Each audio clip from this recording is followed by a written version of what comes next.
नमस्कार। आप सभी का ई लर्निंग के जरिए टीचिंग क्लास में स्वागत है। बच्चों, आज हम कक्षा 10 के चैप्टर फर्स्ट भोजन व मानव स्वास्थ्य पे चर्चा करेंगे। इससे पहले हम ये पढ़ेंगे कि भोजन क्या है और यह हमारे शरीर के लिए क्यों आवश्यक है। भोजन हमारे शरीर के लिए अति आवश्यक है क्योंकि यह हमारे शरीर की विभिन्न जैविक क्रियाएं जैसे वृद्धि, विकास, श्वसन, पाचन, उत्सर्जन, परिसंचरण एवं तंत्रिका नियमन आदि के लिए ऊर्जा प्रदान करता है। अतः हम साधारण भाषा में ये कह सकते हैं कि ऊर्जा प्राप्ति हेतु भोजन आवश्यक है।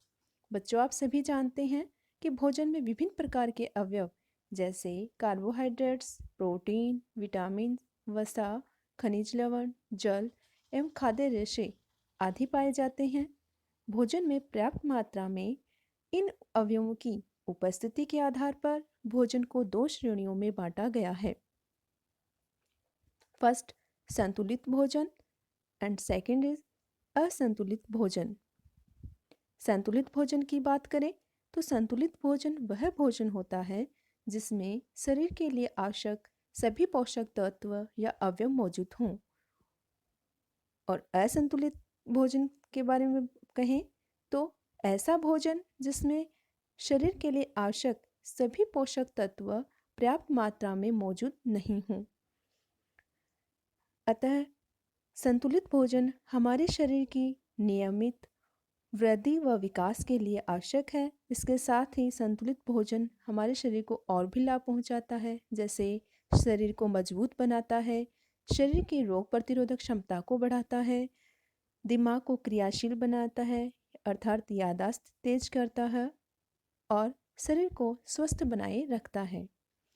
बच्चों, अगर हम संतुलित आहार नहीं लें अर्थात हमारे भोजन में ये सभी पोषक तत्व पर्याप्त मात्रा में उपलब्ध नहीं हो तो इस स्थिति को हम कुपोषण कहते हैं।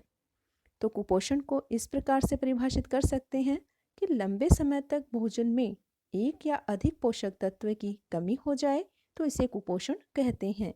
भोजन में पाए जाने वाले इन अवयवों के आधार पर कुपोषण कई प्रकार का होता है, जैसे विटामिन कुपोषण, प्रोटीन कुपोषण, खनिज कुपोषण आदि। First of all upon vitamin कुपोषण की बात करते हैं। शरीर में एक या एक से अधिक विटामिन की कमी होने से विटामिन कुपोषण होता है। मैंने यहाँ आपको विटामिन कुपोषण समझाने के लिए एक सारणी दी है। सबसे पहले विटामिन ए, इससे होने वाला रोग रतौंधी कहलाता है और इस रोग में व्यक्ति को प्रकाश या रात में दिखाई नहीं देता। विटामिन B12, इसका रासायनिक नाम थायमिन होता है और इससे होने वाला रोग बेरी-बेरी कहलाता है। इस रोग में हृदय की धड़कन कम हो जाती है, पेशियां व तंत्रिकाएं हैं वो कमजोर हो जाती हैं। विटामिन B2, इसका रासायनिक नाम राइबोफ्लेविन होता है और इससे होने वाला रोग राइबोफ्लेविनोसिस कहलाता है। बच्चों, इस रोग में मुख्य किनारे व होठ की त्वचा है वो फटने लगती है, स्मृति है उसमें भी कमी आने लगती है। विटामिन B3, इसका रासायनिक नाम नियासिन होता है और इससे होने वाला रोग प्लेग्रा कहलाता है।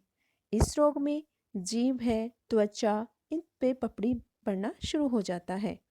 विटामिन C, इसका रासायनिक नाम एस्कोर्बिक अम्ल है और इससे होने वाला रोग स्कर्वी कहलाता है। इस रोग में मसूड़ों से खून आते हैं और त्वचा पे चकत्ते जमने लगते हैं। विटामिन D, इसका रासायनिक नाम कैल्सीफिरोल होता है और इससे होने वाला रोग रिकेट्स कहलाता है। इस रोग में पैरों की हड्डियां मुड़ जाती हैं और घुटने पास पास आ जाते हैं। बच्चों, नेक्स्ट अपन पढ़ते हैं प्रोटीन कुपोषण। भोजन में प्रोटीन की पर्याप्त मात्रा सम्मिलित नहीं होने से प्रोटीन कुपोषण होता है। इसका मुख्यतः प्रभाव छोटे बच्चों, गर्भवती महिलाएं और किशोरों में देखने को मिलता है। प्रोटीन कुपोषण है वो अपने लक्षणों के आधार पर दो भागों में डिवाइड किया जा सकता है, क्वाशरकॉर और मेरस्मस। बच्चों, हमें कैसे पता चले कि किसी भी बच्चे को या व्यक्ति को क्वाशियोर रोग हुआ है? तो इस रोग में निम्न लक्षण दृष्टिगत होते हैं।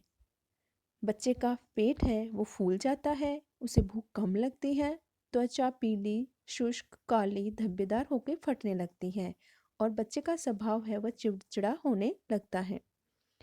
मेरेस्मस रोग में हमें यह निम्न लक्षण देखने को मिलते हैं। बच्चे का शरीर है वो सूख कर दुर्बल हो जाता है, आँखों का कांतिहीन होकर अंदर धँस जाना। तो देखा बच्चों आपने, आज हमने भोजन, उसका महत्व तथा विटामिन व प्रोटीन कुपोषण के बारे में पढ़ा। मैंने इस टॉपिक से संबंधित आपको गृह कार्य के रूप में 3 क्वेश्चंस दिए हैं। आशा करती हूँ कि आप इन्हें हल करने का प्रयास करेंगे। फर्स्ट क्वेश्चन है, विटामिन सी का रासायनिक नाम एवं इसकी कमी से होने वाले रोगों का नाम बताइए। सेकंड क्वेश्चन, प्रोटीन कुपोषण से होने वाले रोगों का मानव स्वास्थ्य पर क्या प्रभाव पड़ता है। एंड थर्ड क्वेश्चन, संतुलित भोजन एवं कुपोषण में अंतर बताइए। आशा करती हूँ आपको ये वीडियो पसंद आया है। धन्यवाद।